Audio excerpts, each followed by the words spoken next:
Nessa essa ocasião que casa você dois. fez parte daquele do grupo dos 7? O de Varginha foi o grupo dos 7 que nós participamos a partir do mês ali de fevereiro, foi quando o Clauder Covo, que era um dos integrantes, criou esse grupo dos 7. Por que 7? Eram 7 investigadores que tinham acesso irrestrito ao caso Varginha. Então quem eram essas pessoas? O Birajara Franco Rodrigues, o Vitório Pacatini, que era integrante do grupo Cicoane de Belo Horizonte, do Úvio Brant Aleixo, que veio ajudar no caso de Varginha, porque o Birajara era o advogado que morava em Varginha. Foi o que primeiramente teve contato com o caso. E aí o Vitório Pacatini tinha a mãe dele que morava em Três Corações. E Três Corações é onde tinha a instalação do Exército, que é a ESA, Escola de Sargento das Armas, onde vários militares eram amigos de infância do Vitório Pacatini. Eles cresceram juntos ali. E alguns deles chegaram a falar o que tinha acontecido. Boa, fiz curso com o Exército lá. Então, o que aconteceu? O Vitório veio para ajudar o Birajara nas investigações e já foi conseguindo depoimento de militar do Exército, de pessoal do Corpo de Bombeiros que tinha capturado a criatura no barranco ali no Jardim Andere. E aí, esses eram 2 pesquisadores. Depois veio o Clauder Covo, que era um engenheiro aqui de São Paulo, que fazia análise de foto. Hoje ele é falecido. E ele era amicíssimo do Birajara Franco Rodrigues. Sim. Então, já temos 3 aí. Eu entrei como 4ª pessoa do grupo dos 7, porque eu era vice-presidente do grupo do Clauder Covo, que era o INFA que ele tinha em São Paulo. Sim. E aí, depois eu chamei o Jamil, que era o vice-presidente do meu grupo do Guarujá, que ele era um desenhista muito primoroso, né? Fazia aqueles tipo retrato falado, boa, tal. Sim. Inclusive a gente levou ele para conversar com as meninas. Ele fez todos os desenhos, né, do que aconteceu. Foi bem legal naquela época. Então a gente tem 5, faltam 2. Aí a gente acrescentou o Eduardo e Oswaldo Mondini, que era daquele grupo CEPEX que eu falei inicialmente. Sim. De Sumaré. Por que a gente acrescentou os 2? Porque eram pesquisadores já antigos, sérios, e que moravam em Sumaré, próximo a Campinas. Porque houve um desdobramento do caso Varginha, que as criaturas foram levadas para Campinas, uma viva e uma morta, né, para que o Badam Palhares, Corrêa Métis fizessem ali as suas experiências com essas criaturas. Então foram capturadas. Sim, foram. Tinha algum militar no meio do 7? Não, né? Não.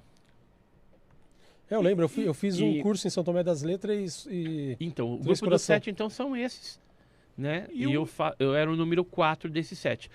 Posteriormente, a partir do dia 4 de maio de 96, houve uma reunião histórica lá na casa do Birajara Franco Rodrigues. Ele tinha um apêndice grande que ele dava palestra e tal.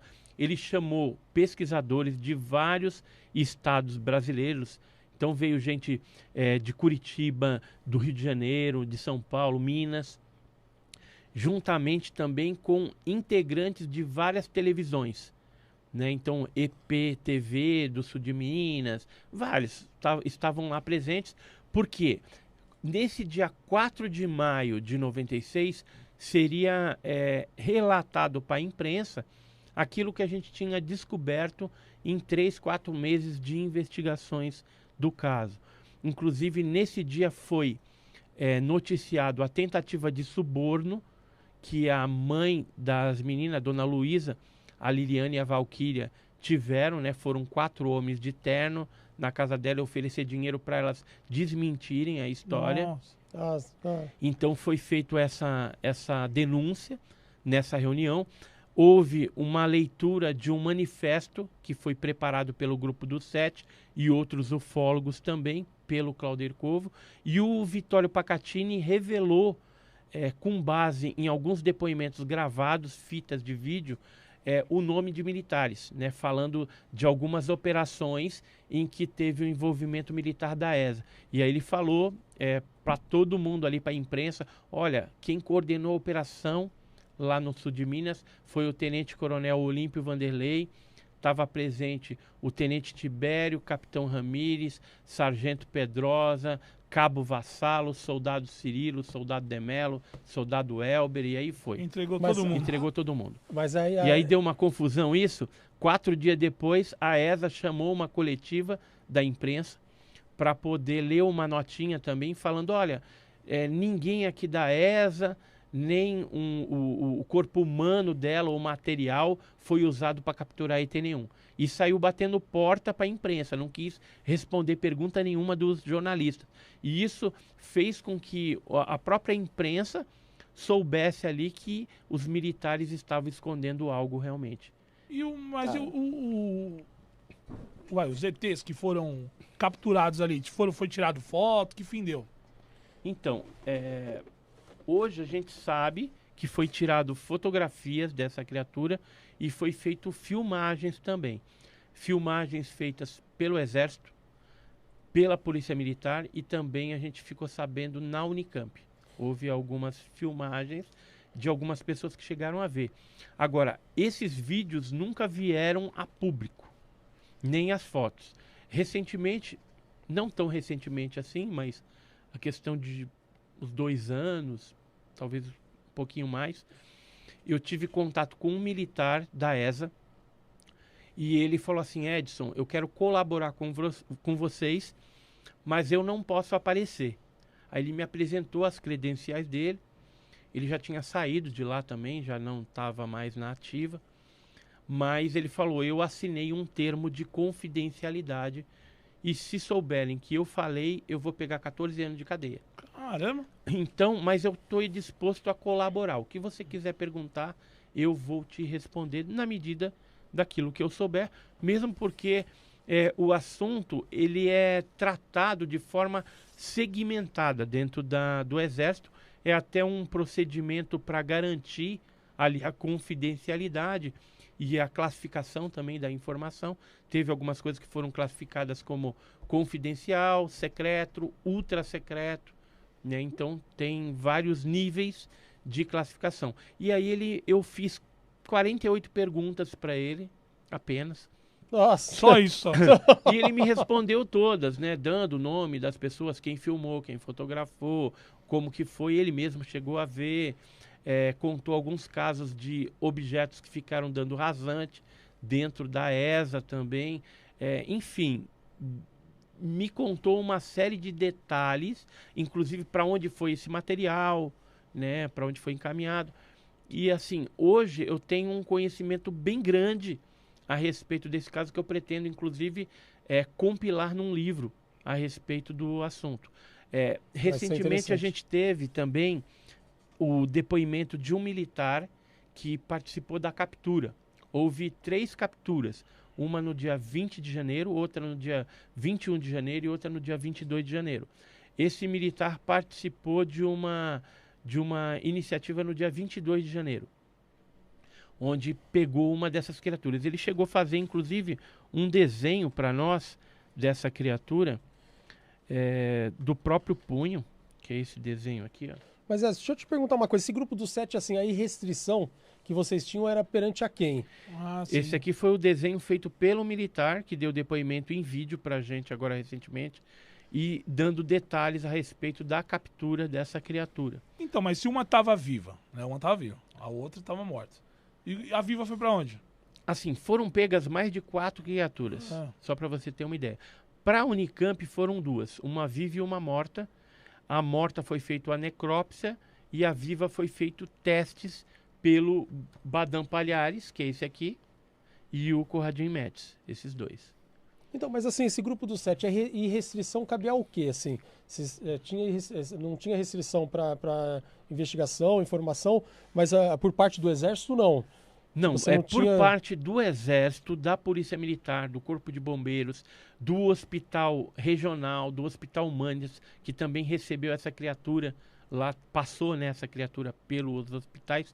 Todos esses órgãos, militares ou não, fizeram o acobertamento do caso, ou seja, foram orientados pelo Exército ou por alguma coisa acima do Exército, porque há um envolvimento também norte-americano no caso.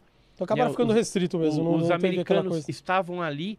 Quem respondia oficialmente por toda a operação era o tenente-coronel Olimpo Vanderlei, que era da ESA, que é o comandante da ESA.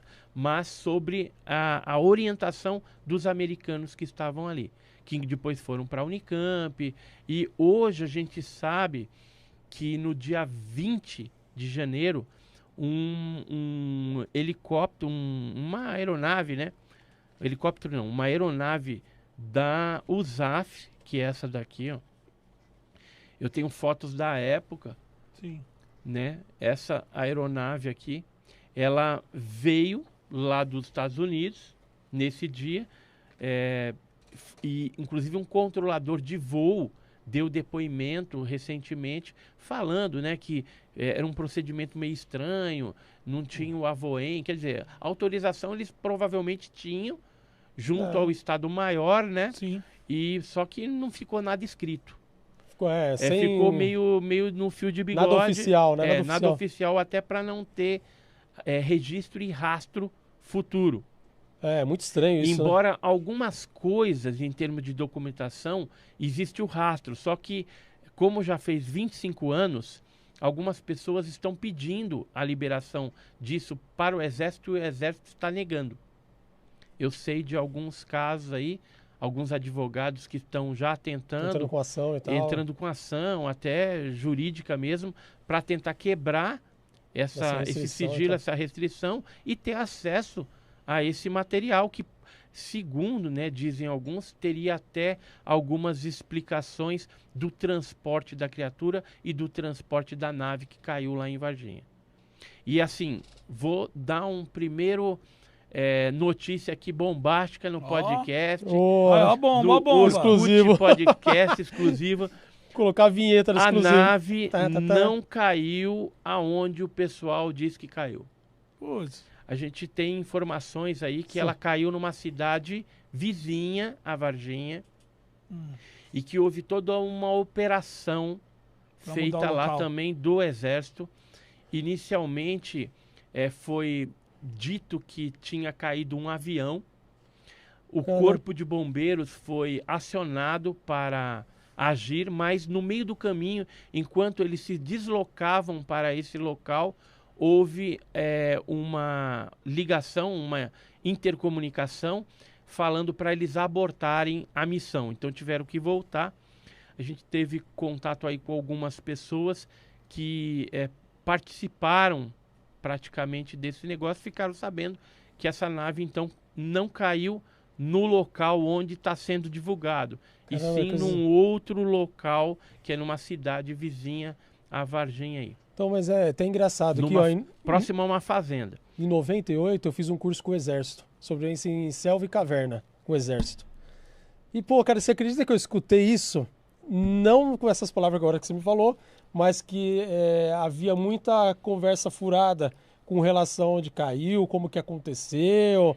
Então, assim, sabe? Então, não que falando também caiu em São Tomé das Letras, mas... Não caiu em São Tomé. Isso então aí eu posso falar com certeza. Então eu escutei bastante isso aí, né? Eu tô só vendo aqui, assim, eu não vou revelar o nome. Isso com o Exército, hein? Não vou revelar o nome agora da cidade, porque a gente está também em investigação, investigação, tudo, mas a gente já está com informações bem quentes a respeito disso. E que esse objeto em forma de submarino que caiu, ele teria sido visto até 3 dias antes na região ali de Varginha, antes de cair.